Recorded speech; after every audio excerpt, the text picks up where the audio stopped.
মানে সৃষ্টি করে কয় যে গ্রেটার ত্রিপুরা ল্যান্ড যদি গ্রেটার ত্রিপুরা ল্যান্ড যদি হয় আমাদের এখানে হিন্দুরা মুসলিমরা চাকমারা মারমারা তারা বলে গো ব্যাক করতে হবে। এটা হলো ভুয়া কথা। কেন? এটা রাজনৈতিক পলিসি। মহারাজা কি বলেছেন? গ্রেটার ত্রিপুরা ল্যান্ড কাদেরকে বুঝাইছে?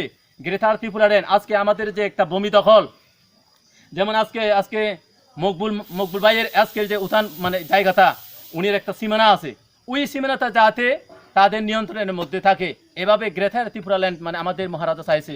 মহারাজা কি বলেছে এটা তো আপনারা সবাই জানেন। যেমন ভারত স্বাধীন হওয়ার পরে নেতাজি সুভাষচন্দ্র কি বলেছে? আমাকে তুমি রক্ত দাও, আমি তোমাদেরকে স্বাধীনতা দেব। কিন্তু আমাদের মহারাজ কি বলেছে?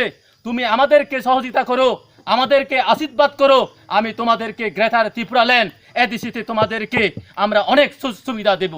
এভাবে আজকে আমাদের এই নির্বাচনের প্রতিশ্রুতি নিয়ে আমাদের এই ভিলেজ কাউন্সিল নির্বাচন পরে আপনারা বুঝতে পারতেছেন। কিন্তু মহারাজা কি বলেছে? মহারাজা বলছে যে এটা আপনারা আছেন, আমাদেরকে সহযোগিতা করুন, আপনাদের হাত বাড়ান, আমি তোমাদেরকে নেতাজি সুভাষচন্দ্র যেটা বলেছে আমি তোমাদেরকে আমাকে রক্ত দাও, আমি তোমাকে স্বাধীনতা দেব। কিন্তু আমাদের যুবকরা বলছে তুমি আমাকে সহযোগিতা করো, আমাকে আশীর্বাদ করো, আমি তোমাদের এদেশের জন্য এদেশে এখানে হিন্দু মুসলিম বৌদ্ধ খ্রিস্টান জৈন যে ধর্ম থাকুক না কেন আমি তাদেরকে গ্রেটার ল্যান্ডের সুযোগ সুবিধা আমরা তোমাদেরকে দেব, এই কথা বলেছিলেন।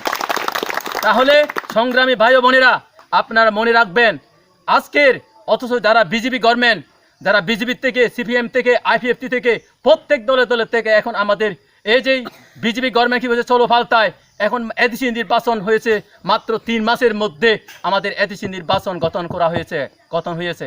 কেন? কারা ভোট দিয়েছেন? আপনারা ভোট দিয়েছেন, আমরা ভোট দিয়েছি।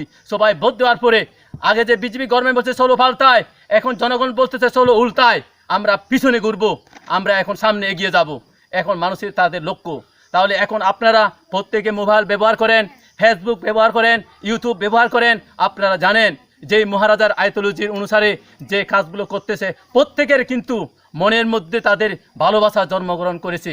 এখানে বিজেপির মধ্যেও হয়তো তারা প্রকাশ্যভাবে আমাদেরকে বলতে পারি নাই, কিন্তু মনের মধ্যে আন্তরিক দিয়ে মহারাজার যে আইডিওলজির সবাই কিন্তু পছন্দ, কিন্তু প্রত্যক্ষভাবে তারা প্রকাশ করতে পারে নাই। কেন?